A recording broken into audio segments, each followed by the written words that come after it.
Okay, so welcome to this interview with Jayne.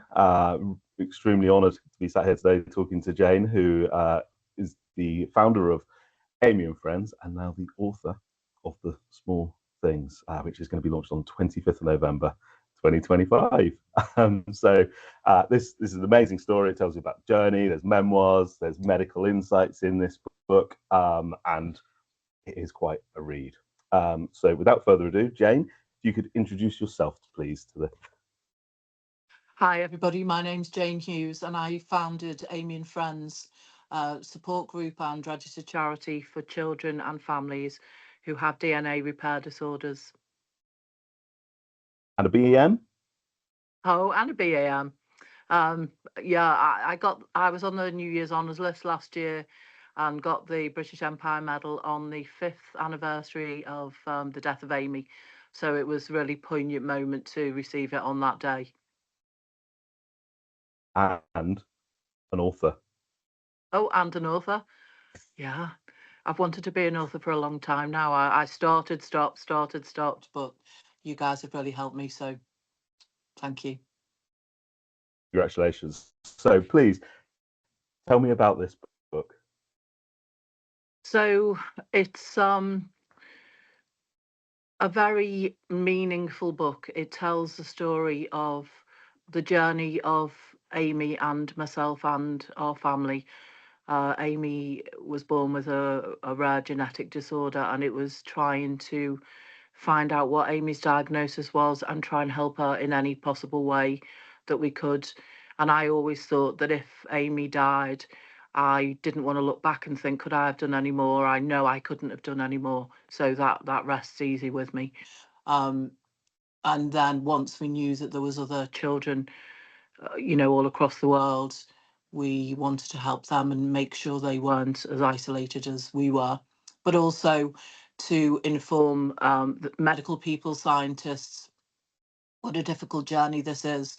And with their support, it could be such an easier journey. And really, that's the message, I guess. Yeah, wow. That's answered a couple of questions I was just about to answer. So that's brilliant. So for anybody reading this book, what is one thing that you'd really like them to sort of take away from this, a feeling or an insight from this book? So I think, let's be honest, we know that people look different, but imagine being that person that looks different. Imagine being that family member where somebody is continually stared at. People aren't kind to. Why can't we be kind? Why can't we tell their stories, and why can't we make their lives easier? I think that's the message that I'd like to pass on. And Amy's personality runs through this book. It really sort of the fierceness, her humor, her whole personality just runs through the whole of this. Can you tell me something in the book that really made you sort of laugh or smile when you read it?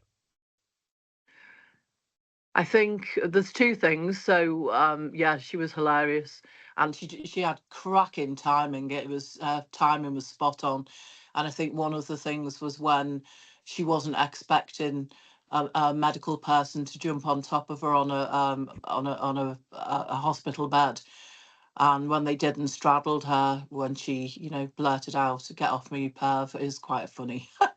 It is. And then the other one is when somebody didn't listen to her and she changed their name. And if you want to know what she changed their name to, you need to read the book. Love it. Great little plug there. Yes, The Small Things. And The Small Things is something which runs through the whole of this book, and it's the title, but it's a theme throughout. So tell me about why those small things are so important, and some glimpses through the book there. So I always remember reading and those small things become the big things, and they really do. They're the things that stand out, the good things and the bad things. And they're the things that tip you over the edge, actually. Um, Amy's life and the lives of the children that we support are small, but actually, wow, they're monumental as well at the same time. Um, Amy's been described as a small character, but actually with the most enormous personality. And these comments that are made stirs, a snapshot in time, which is a small thing, makes such an impact on somebody's life. And those things, if they were changed, could make such a huge impact and become the big things for you. And that's why this is the small things. So you talked about in your funny story a little bit ago about Amy and maybe some of the things that weren't such great things that happened to her, although it was an amusing story. But throughout, there's also some really good care that's gone on, and then you've got a clinic as well. So tell me what good care looks like. We're very lucky to have experienced some good care. I mean, throughout Amy's life, I want to say the majority wasn't good, but those people that were good absolutely stand out and shine out, like beacons in the dark. Once we'd met with the team that opened clinic and are the clinicians, specialists at our rare disease clinic, they've grown within their role. At first, they didn't have much knowledge of this illness, but now they do, and they lead the way.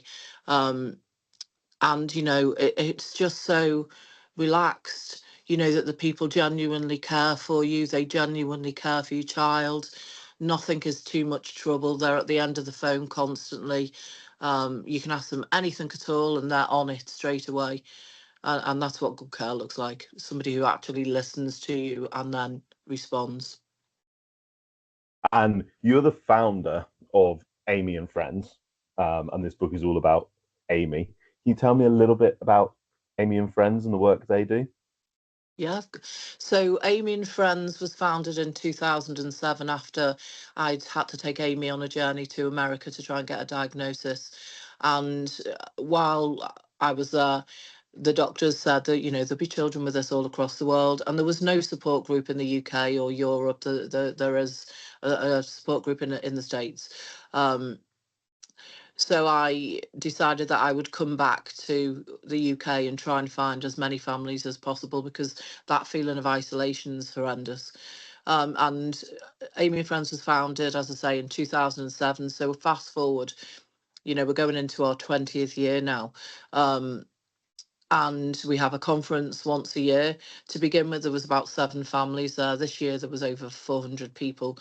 We've got a team of collaborators who are scientists and clinicians, and they are worldwide based, sharing knowledge. We've entered into an awful lot of research programs, developed ways that look after the children more.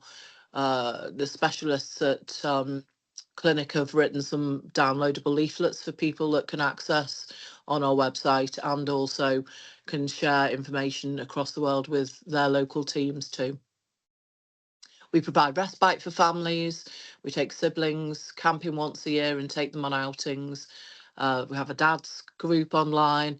We have a weekly Zoom session for children where they can do lots of activities that we send out. And we have Mum's Days too. So I think we've tried to capture almost everything there. Wow, so much great work that goes on. Um, Books about Amy and Friends, all the great stuff there. What do you think Amy would want people to do as a result of reading this book? You know what? Our Amy, almost every day, wanted people to know that she loved them and that they were loved. And I think that if she could pass a message on, it would be to read it and reconsider how you treat people. Amy would kiss people every day, tell them she loves them and tell them to keep smiling. So if I can pass a message on, that's the message. Thank you, Jayne. It's an amazing story. It's an amazing work that you do. It's been a pleasure and a privilege working with you on this project and interviewing you today. For anybody watching this before the 25th of November, please buy this book. After the 25th of November, after it's available, please get a copy of The Small Things. Also, pay a little visit to Amy and Friends website, and if you would be kind enough to make some donations, that would support the great work that Jayne, Amy and Friends do with their conferences and their clinic, and provide you with a whole host more information about Cockayne syndrome. Thank you, Jayne. Thank you. Thank you, Peter. It's been a privilege.